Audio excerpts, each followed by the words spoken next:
안녕하십니까. 한겨레 캐스트 2013 시간입니다. 진행을 맡고 있는 정재공 기자입니다. 7월 10일 감사원이 이명박 정부의 4대강 사업에 대한 감사 결과를 발표했습니다. 이른바 당군 이래 최대 국책 사업이라 불리며 MB정부 내내 논란과 비판이 끊이지 않았던 게 바로 4대강 사업입니다. 감사 결과는 한마디로 충격적입니다. 이명박 전 대통령은 임기 동안 겉으론 이 사업이 대운하 사업이 아니다 라고 주장했지만 뒤로는 대운하를 염두에 두고 4대강 사업을 진행한 것으로 드러났습니다. 감사 결과대로라면 이 전 대통령은 거대한 대국민 사기극을 벌인 것이나 다름없습니다. 오늘은 감사원의 감사 결과를 중심으로 4대강 사업의 진실이 무엇이었는지 꼼꼼히 살펴보겠습니다. 이 자리에 남종현 기자가 나와 있습니다. 남 기자는 MB정부가 4대강 사업을 진행할 당시 환경부를 출입하면서 이 사업의 문제점을 지속적으로 파헤쳤습니다. 남 기자, 안녕하세요. 네, 안녕하세요. 감사원 감사 결과 발표 내용이 상당히 많더라고요. 네. 우선 핵심부터 좀 간추려 주시죠. 예, 이 감사원 감사 결과를 보면은요, 사실 이 감사원 이번에 감사 목적은 4대강 사업에 참석한 대규모 업체들, 대기업들의 담합 사실을 적발하기 위한 감사였습니다. 그런데 오히려 그거보다 더 충격적이었던 것이 사실상 이 담합 과정 이전에 이명박 대통령을 필두로 한 청와대가 이 사업을 대운하로 변질시키는데 은밀하게 그리고 직접적으로 개입했다는 사실이 나왔습니다. 그래서 그 부분이 오히려 좀 더 충격을 주고 있는 건데요.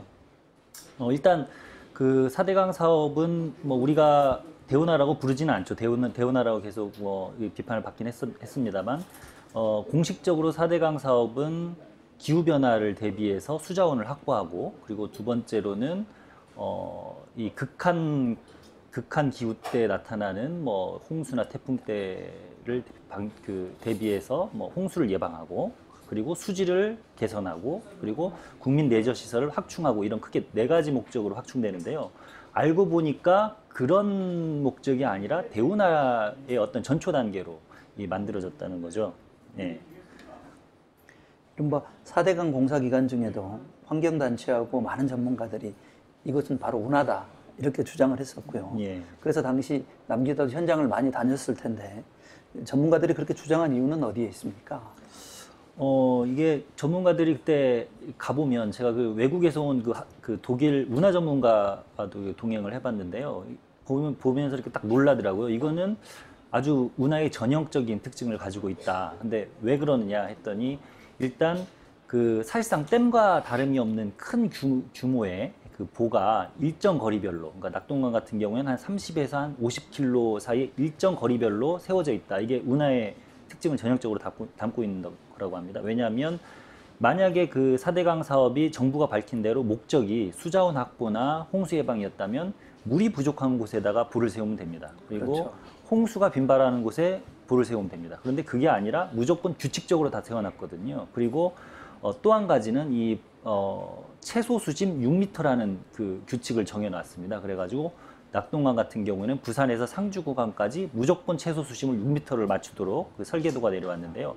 심지어 이런 경우도 있었습니다. 합천 부근에서는 하상 굴착 공사를 하다 보니까 주변 농지가 침수되는 일이 발생됐습니다. 그래서 어쩔 수 없이 수위를 낮춰야 됐는데요. 수위를 낮추니까 최소 수심이 줄어들잖아요. 6m가 안 되잖아요. 그러니까 다시 설계를 변경해가지고 2.5m를 더 파라 그래가지고 수심 6m를 맞추는 일도 있을 정도였거든요. 그래서 이 겉모양을 봤을 때는 지금은 사실은 어떤 수자원 확보나 홍수 예방이라기보다는 사실상 운하의 모습이 가까운 그런 댐이었던 거죠. 그래서 감사원도 그런 점을 지적하면서 왜 이런 식으로 변질이 됐느냐 이렇게 따져봤는데, 2009년 2월에 대통령실에서 사회적 여건 변화에 따라서 대운하가 재추진될 수가 있으니 이에 따라서 추진 방안을 마련해달라라고 국토부에 요구를 했고, 그러면서 지속적으로 대통령실이 요구를 합니다.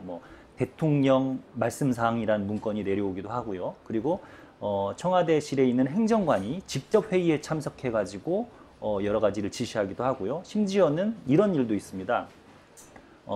대운하 설계팀이라는 모종의 팀을 너희에게 보낼 테니 그들과 협의해가지고 대운하 가능성도 염두해봐라 해가지고 국토부가 이런 것까지 다 협의하는 과정을 거치게 됩니다. 그래서 결국은 이게 제일 처음에는 친환경 그 강 관리 사업이었습니다. 네 곳에 소규모 자연형 보를 설치하는 정도였고 준설은 거의 없었는데 이것이 결국은 경부 대운하, 한반도 대운하와 똑같은 최소 수심 6m와 그 16개 보를 짓는 대규모 그 건설 사업으로 변질되게 됩니다. 그래서 이 감사원은 그 과정에서 친환경 강 관리 사업에서 사실상 대운하와 똑같은 사업으로 바뀌면서 4조 원의 예산이 추가로 투입됐고 이 과정에서 업체들의 담합이 적발됐다라는 결과를 발표한 겁니다. 그러니까 지금 남 기자님 말씀은 애초에는 정부도 그 친환경적인 소형보를 건설하려고 했었는데 그게 어떤 과정인가 그 보이지 않는 힘, 예. 이제는 이제 보이는 힘이 됐습니다만 네, 예. 그게 개입을 하면서 대형보 건설로 바뀌었다. 지금 이런 말씀이신 거죠? 예, 그렇습니다. 이 말하자면 시간적 맥락을 좀 잘 살펴봐야 되는데요. 일단 뭐 이명박 대통령이 대운하를 하겠다고 공약을 하고 당선된 것은 맞습니다. 하지만 그 2008년 광우병 촛불 시위 때 대운하에 대한 반대 여론이 비등해지죠. 그렇죠. 그러면서 이명박 대통령이 국민이 반대하면 추진하지 않겠다라고 하면서 대운하를 사실상 접습니다. 그리고 국토부 산하에 있는 대운하 추진 기획단도 해체가 되고요. 그러면서 다시 들고 나오는 게 친환경적인 강 관리를 하겠다. 그러면서 그 국가균형발전위원회에서 그 계획을 내놓습니다. 그게 4대강 살리기 프로젝트였는데요. 이 내용을 보면 환경단체도 공감하는 내용이 아주 많습니다. 그 낙동강 4곳에 일종의 큰 돌무더기를 쌓아놓는 자연형 보를 만듭니다. 그리고 그 밑에서 강수욕을 할 수 있게 하는 정도고요. 그리고 강 주변에 저류지를 만듭니다. 저류지라는 건 뭐냐면은 일종의 홍수터라고도 부르는데요. 강이 이렇게 갈 때 조금 옆으로 이렇게 퍼져가지고 일종의 습지 같은 걸 만들어주는 겁니다. 그래서 오히려 강 생태계를 풍부하게 하는 그런 거였죠. 원래는 그런 계획이었는데요. 이게 어느 순간부터 이 대통령실이 개입을 하면서 조금씩 바뀌게 됩니다. 제일 처음에는 그런 계획을 발표하기 직전에 대통령에게 보고를 했는데 그때 대통령 말씀사항이 어떻게 내려왔냐면 수심이 5에서 6m 정도 되도록 굴착해라 라는 직접 지시 말씀이 내려옵니다. 물론 이 대통령이 그렇게 말했다라는 실제적인 대통령을 조사하지는 않았지만요. 대통령 말씀사항이라는 그런 문건이 국토해양부로 내려오게 됩니다. 그리고 그 뒤에 뭐 국토부가 여하튼 간에 뭐 4대강 기획단을 조직해서 이제 이 사업을 구체화를 시키는데요. 계획을 계속 그 구체적으로 만드는데 계속 대통령실에서는 뭐 사회적 여건 변화에 따라서 대운하가 추진될 수 있으니 좀 바꿔라. 그러면서 수심을 계속 5에서 6m 정도로 해라. 그리고 굴착량을 좀 늘려라. 그러니까 이제 국토부에서는 이제 한 4m까지 올립니다.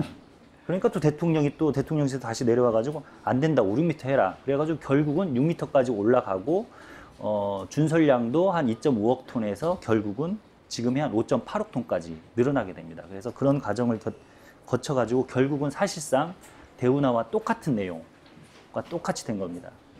지금 말씀하신 대목은 꼭 감사원 발표가 아니더라도 그동안 시민사회나 환경단체 그리고 한겨레 같은 언론도 집중적으로 보도하고 지적했던 대목 아닙니까? 예, 그렇습니다. 저희들이 계속 이건 대운하 아니냐라고 보도를 했을 때 국토부에서는 왜 지금도 대운하 타령이냐라고 얘기를 했는데 사실 뭐 그런 주장이 국민들에게 먹혀들었던 것 같기도 했습니다. 하지만 현장에 가보면 이거는 운하 말고는 설명할 길이 없었습니다. 왜냐?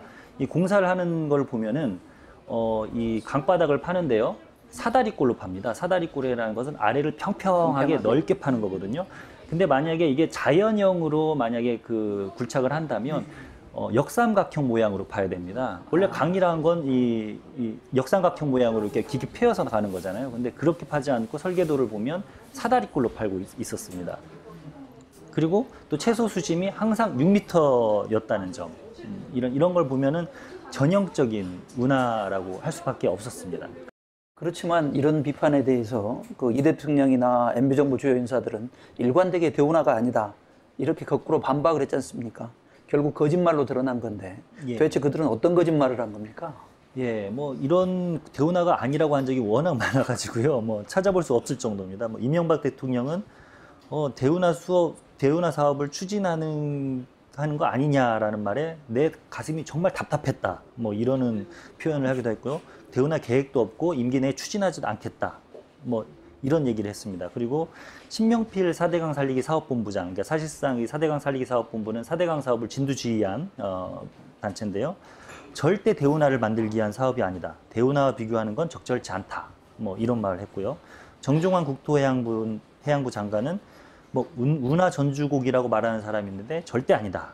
뭐 이렇게 얘기를 했습니다. 심지어 국토해양부는 4대강 사업이 대운하가 아닌 이유라는 어떤 홍보 자료를 국민들에게 배포하기까지 했습니다. 그런데 이게 지금 드러났기 때문에 너무나도 뻔뻔한 거짓말을 한 것처럼 그렇게 된 거죠.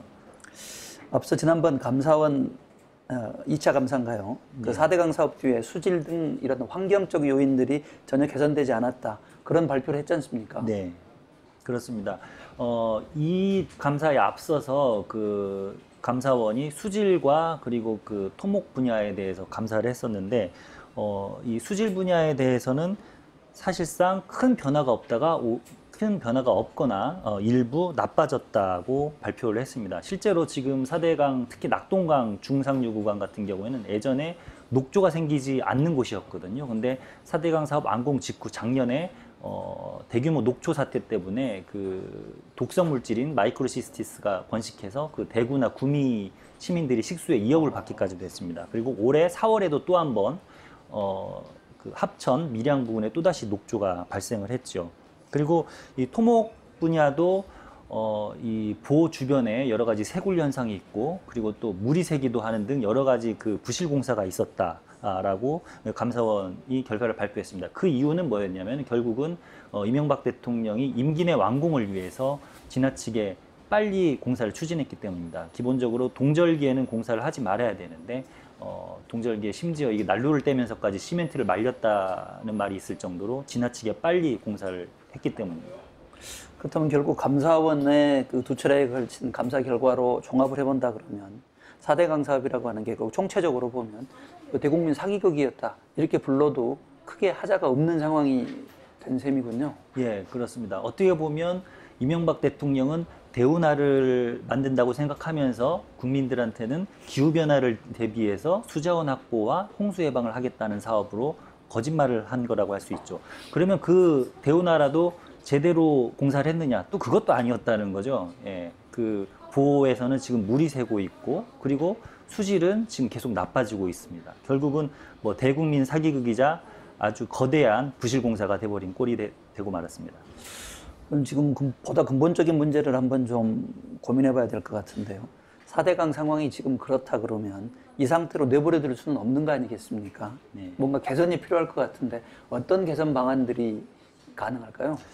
글쎄요, 뭐 지금 우리가 지금 4대강 사업, 친환경 사업이라고 생각했는데 결국은 대운하로 드러나지 않았습니까? 그렇기 때문에 우리 사회가 다시 한번 여기에 대해서 진지하고 냉정하게 토론을 해봐야 될 것 같습니다. 물론 뭐 대운하를 만들 수 있다고 생각하는 사람도 있겠죠. 그렇다면 이 사업이 과연 대운하로 활용을 하면 경제성이 있는지 따져봐야 될 것 같고요. 그럼 그게 아니라면 이 강을 어떻게 이용을 해야 될 것인가? 이거는 뭐 특히 그 경상 남북도 지역 주민들이 식수로 많이 이용을 하고 있거든요. 낙동강 같은 경우에는. 그러면 지금 수질 문제가 계속 나빠지고 있는데 수질을 개선하려면 어떻게 해야 될까? 그렇다면 일단은 이 보에 갇혀 있는 고인물들을 흐르게 놔둬야 됩니다.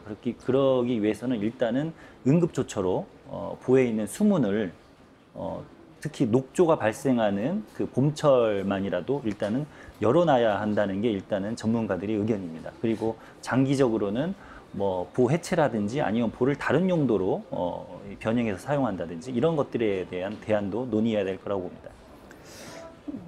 이른바 지금의 상황들을 어떻게 개선할 것인가 그것도 이제 중요하겠습니다만 다시는 이런 일이 되풀이되지 않기 위해서라도 이른바 이명박 전 대통령과 그를 위시한 4대강 추진 세력 이 사람들에 대한 어떤 법적 혹은 정치적 책임 반드시 물어야 되지 않겠습니까? 예, 어제 그 감사원 감사 결과 보고서를 보니까 이 뭐 공정거래위원회나 국토해양부 그리고 뭐 이런 담합에 대한 그 조처는 했는데요. 이걸 사실상 대운하용으로 추진하라는 대통령실에 대해서는 어떠한 조처도 없었습니다. 그리고 그 대통령실의 개입 여부에 대한 조사도 되게 미진한 수준이었습니다. 어떤 식으로 그 이명박 대통령이 이런 그 4대강 사업을 대운하로 바뀌는 거에 대해서 어떤 식으로 개입을 했는지, 직접 지시는 없었는지, 이런 부분들이 앞으로 좀 더 해명이 되어야 될 거고, 법적 책임이 있다면 어떤 검찰 수사나 다른 방법을 통해 가지고 규명을 하고 처벌을 해야 될 거라고 봅니다. 예, 정리해 보겠습니다. 감사원의 이번 감사 결과를 통해 4대강 사업의 목적 그리고 추진 배경에 대한 실체적 진실이 드러났습니다. 앞서 말씀드린 대로 4대강 사업은 친환경을 명분으로 내세운 거대한 대운하 추진 프로젝트였습니다. 이명박 정부가 내세웠던 홍수나 가뭄 조절, 수질 개선 등에는 별다른 효과가 없었고 오히려 강의 생태계와 문화재만 파괴했다는 지적을 받았습니다. 이제는 이 거대한 사기극을 연출하고 주연, 조연으로 등장한 인물들에 대한 엄정한 법적, 정치적 책임을 물어야 합니다. 아울러 4대강의 생태계를 어떻게 올바르게 되돌려 놓을 것인지에 대한 진지한 고민도 절실히 필요합니다.